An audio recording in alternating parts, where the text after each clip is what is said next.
श्रोता प्रेमियों, मैं राम सागर शास्त्री आप लोगों के समक्ष रखने जा रहा हूं एक प्रसंग, रामायण के संदेश। देखिए, भगवान का एक नाम गर्वाहारी है, जो गर्व का आहार करते हैं। जिस समय लक्ष्मण के शक्ति बाण लगा और हनुमान जी संजीवन बूटी को लेने गए, जब बूटी पहचान नहीं पाए तो उन्होंने सारा पर्वत उखाड़ लिया। तब उनके हृदय में अभिमान आ गया कि अब मैं ठीक समय पर बूटी रामादल में पहुंचाकर लक्ष्मण को जीवित कर लूंगा। कि मैं का इतना शाही अंकुर जिस समय उगा उनके मन ने, त्यों ही आ लगा गर्भहारी वह तीर भरत जी का तनने। उसी समय भगवान की इच्छा से भरत जी ने राक्षस समझकर बाण चला दिया। अब तो हनुमान राम राम कहते हुए पृथ्वी पर गिर पड़े। अभिमान चूर हो गया और कहने लगे कि हे राम, क्षमा करना मुझको, मैं सेवा कर्म निभा न सका। सूरज से पहले बूटी को रामादल में पहुंचा न सका। उस समय भरत जी ने हनुमान को आहत देखकर दुख प्रकट किया। आज तो भगवान का नाम लेकर हनुमान संजीवनी को लेकर रामादल में पहुंचे। देखिए, रामायण में भगवान राम ने धर्म को कभी न छोड़ने की सलाह दी। जिस समय राम ने लंका से सुषेण वैद्य को बुलवाया और कहा, वैद्यराज अति शीघ्र मेरे भाई का उपचार करो।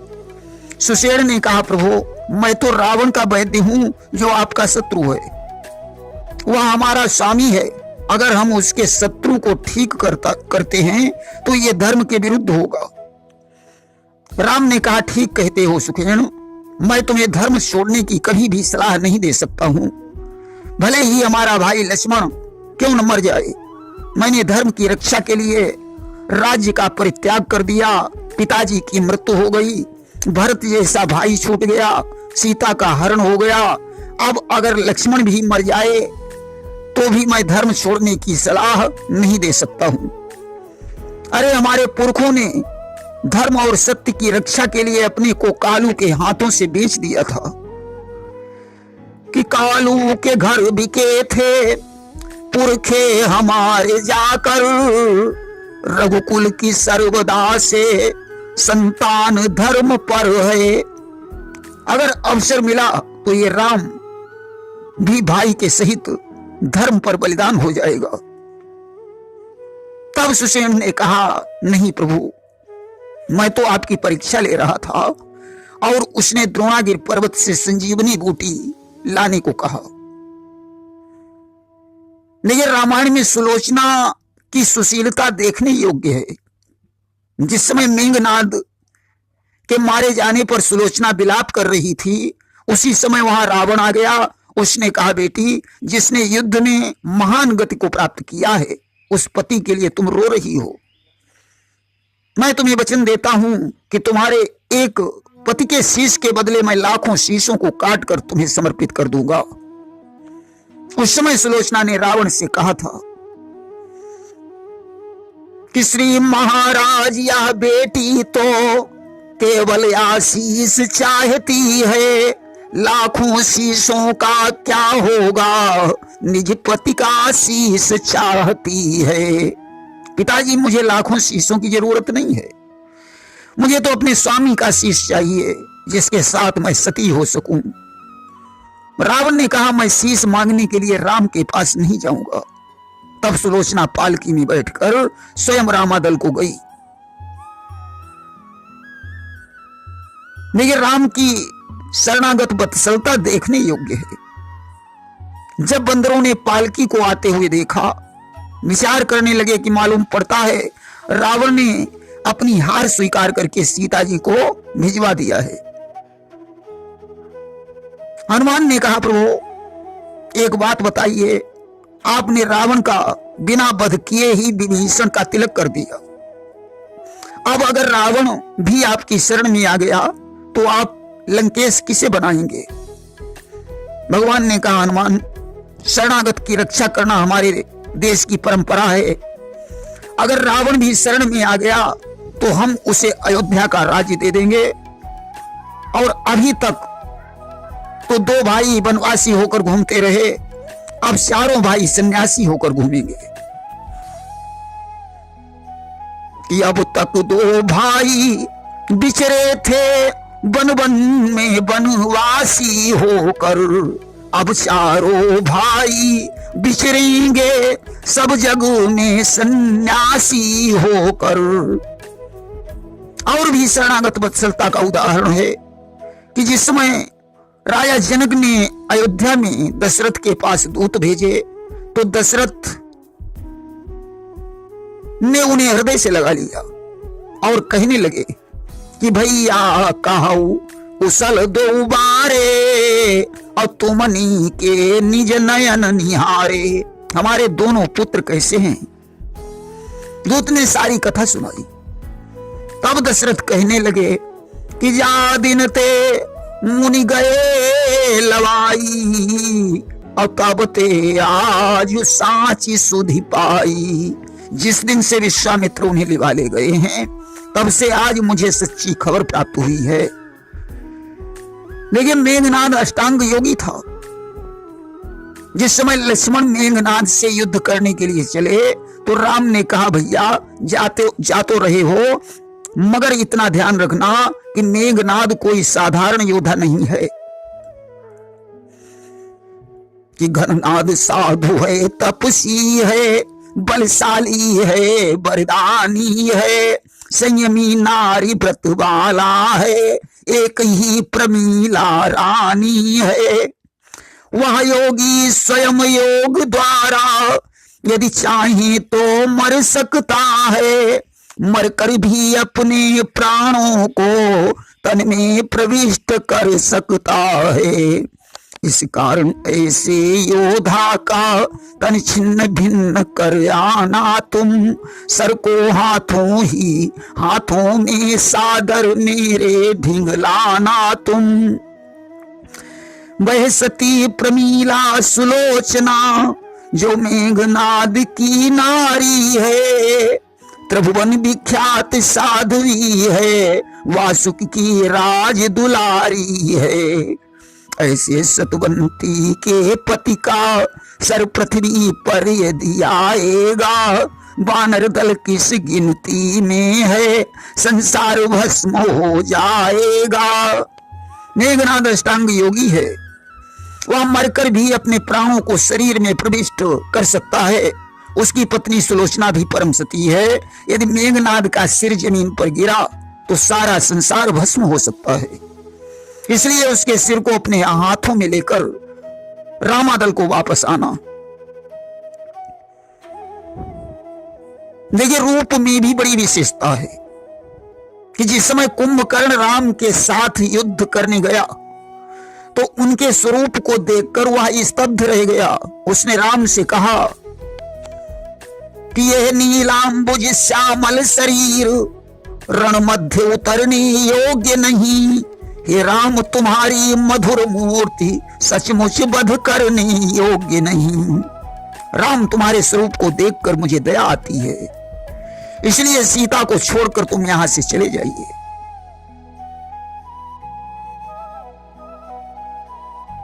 देखिए, रूप की दूसरी विशेषता बता रहा हूं। जिस समय कुंभकर्ण को रावण ने सीता हरण की बात बताई तो कुंभकर्ण ने रावण से कहा कि तुम राम को रूप अनूप धरऊ और जाऊ चले सिय के ढिंग भाई। भरी है निज अंक में तुम ही सिया, अनुमान के आपन पति रघुराई।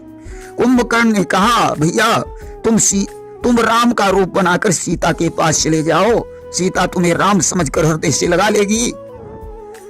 तो रावण ने कहा कि हम ऐसो जतन करिहारी गए, पर किंचित नाही मिली सफलाई। और जब राम को रूप बनावत हूँ तो परती सूझी परत मोहि माई। मैं ऐसा भी करके देख चुका हूं, लेकिन जब राम का रूप बनाता हूं तो मुझे दूसरी स्त्री माता के समान प्रतीत होती है। देखिए, हमारे देश की परंपरा है कि स्त्रियां अपने पति का नाम नहीं लेती हैं। जिस समय राम, लक्ष्मण और सीता ने वन की ओर प्रस्थान किया तो रास्ते में गांव की स्त्रियों ने सीता जी से पूछा कि हे सुमुखी, तुम्हारे साथ में ये श्यामले और गोरे पुरुष कौन हैं? सीता जी ने कहा, ये जो सरल स्वभाव के हैं, शरीर से गोरे हैं, ये मेरे छोटे देवर लक्ष्मण हैं। कि सहेजे सुभाए सुभग तनु गोरे और नाम लखन लघु देवर मोरे। राम का परिचय बताने के लिए सीता जी ने घूंघट का सहारा लिया। घूंघट मारकर तिरछी नजर राम पर डालकर संकेत किया कि ये हमारे पति हैं। कि खंजन मंजू तिरछे नयनन और निज पति कहे उति नहीं सिय सैनन। देखिए, दूसरे विवाह के विषय में राम का विचार देखें। जिस समय अश्वमेध यज्ञ की सारी तैयारी हो गई, उस समय वशिष्ठ जी ने राम से कहा कि धर्म सकल जे वेद बखानी और संत पुराण लोक सब जानी बिनुती सफल न होई खरारी और अब चाहिए मिथिलेश कुमारी। वशिष्ठ जी ने कहा कि धर्म के सभी कार्यों में पत्नी अर्धांगिनी होती है, इसलिए या तो सीता जी को बुलवाइए या अपना दूसरा विवाह कर लीजिए। राम ने कहा, गुरुजी, भले ही सूर्य पूरब की बजाय पश्चिम में निकले, पृथ्वी रसातल को चली जाए, भले ही मेरा यज्ञ अधूरा रह जाए, परंतु राम इस जन्म में अपना दूसरा विवाह नहीं कर सकता है। मुझे कोई तीसरा उपाय बताइए। तब वशिष्ठ जी ने सीता की स्वर्ण प्रतिमा को बनवाकर पत्नी का स्थान दिया। देखिए, भगवान के सामने कभी छलवेश नहीं टिकता। जिस समय राम, लक्ष्मण ऋष्यमुख पर्वत के निकट पहुंचे, सुग्रीव देखकर भयभीत हो गया। उसने सोचा, ऐसा तो नहीं कि इन्हें बाल ने भेजा हो। आज हनुमान से कहा कि तुम ब्राह्मण का रूप धारण करके वहां जाकर के देखो। ब्राह्मण का रूप बनाकर हनुमान राम के पास पहुंचे, परंतु राम को देखकर वे अपने नकली रूप की रक्षा नहीं कर सके। कि रक्षा ब्राह्मण वेश की कर न सके कपिनाथ, भूले अपने आप को कहा नवा कर माथ। वे शीश झुकाकर राम से कहने लगे कि आप क्षत्रिय वेश में कौन हैं? राम ने कहा, हम महाराज दशरथ के पुत्र राम लक्ष्मण हैं। मेरी पत्नी सीता का हरण हो गया है, उसी को ढूंढ रहे हैं। विप्रदेव, अब आप मुझे अपना परिचय बताइए। तब हनुमान जी राम के चरणों पर गिर पड़े। उन्होंने कहा, प्रभु, आप हमारे कंधे पर बैठो, मैं आपकी मित्रता सुग्रीव से करवाता हूं। मैं हनुमान हूं जो आपको सीता से मिला देगा। यहां हनुमान के शीश झुकाने का एक कारण और भी बनता है कि ब्रह्मचर्य हनुमान थे, वानप्रस्थ रघुनाथ, ऊंचो आसन जान के ते ही वसनायो माथ। हनुमान ब्रह्मचारी थे, परंतु राम वनवासी थे। वानप्रस्थ वाला ब्रह्मचर्य वाले से बड़ा होता है, इसीलिए उन्होंने अपना मस्तक झुकाया। देखिए, सतीत्व के बल की विवेचना करते हुए सुलोचना ने लक्ष्मण से कहा था कि लक्ष्मण, तुम इस बात का करना मत अभिमान, मारा है घननाद को हूं मैं अति बलवान। हे लक्ष्मण, इस बात का कभी भी घमंड नहीं करना कि मैंने मेघनाद का वध किया है, मैं बहुत बलवान हूं। तुम दोनों का युद्ध तो एक दिखावा था, हकीकत में तो उर्मिला के साथ मेरा युद्ध हो रहा था। मैंने सतबल से अपने पति की रक्षा का बीड़ा उठाया था, परंतु मेरे पति उसके साथी थे जो परनारी हरलाया था, इसलिए उर्मिला के सतीत्व के आगे मेरा सतीत्व परास्त हो गया। कि पर पति तो उसके साथी थे, पर पत्नी जो हरलाया है, बस इसी एक दुर्बलता ने यह दिन मुझको दिखलाया है। देखिए, इस समय मेघनाद माता निकुंभला के मंदिर में विजय यज्ञ कर रहा था। उस समय राम ने सब कुछ जानते हुए भी विभीषण से पूछा कि यह कैसे बादल छाए हैं, कैसी आंधी सी आई है, उस मायावी दस कंधर ने क्या माया नई रचाई है। विभीषण, क्या ये धुआं रावण की माया से फैल रहा है? विभीषण ने कहा, नहीं प्रभु, मेघनाद माता निकुंभला के मंदिर में विजय यज्ञ कर रहा है। यदि उसकी यज्ञ पूर्ण हो गई तो उस पर विजय होना असंभव है। अस्तुराम ने मेघनाद की यज्ञ विध्वंस करने का आदेश दे दिया। अगर हम मंत्र शक्ति की बात करें तो जिस समय कुंभकर्ण और मेघनाद का वध हो गया तो रावण भगवान शंकर के मंदिर में जाकर आकर्षण मंत्र का जाप करने लगा कि मंत्राकर्षण जप 10 भाला, और वही रावण चित डोल पताला। उस आकर्षण मंत्र के जाप से पाताल लोक में अहिरावण का चित्त डोल उठा और वो तत्काल रावण के पास पहुंच गया। देखिए, खान पान का हमारी बुद्धि पर क्या प्रभाव पड़ता है। जब संजीवनी बूटी के द्वारा लक्ष्मण को चेतना आ गई तो रावण ने कुंभकर्ण को जगाया और सारी कहानी बताई। कुंभकर्ण ने शूर्पणखा को दोषी ठहराते हुए कहा कि उसे पंचवटी में जाने की क्या जरूरत थी, परंतु मदिरा पान करने के पश्चात उसकी बुद्धि नष्ट हो गई और वह रावण के पक्ष में हो गया। प्रेम से बोलिए वृंदावन बिहारी लाल की जय।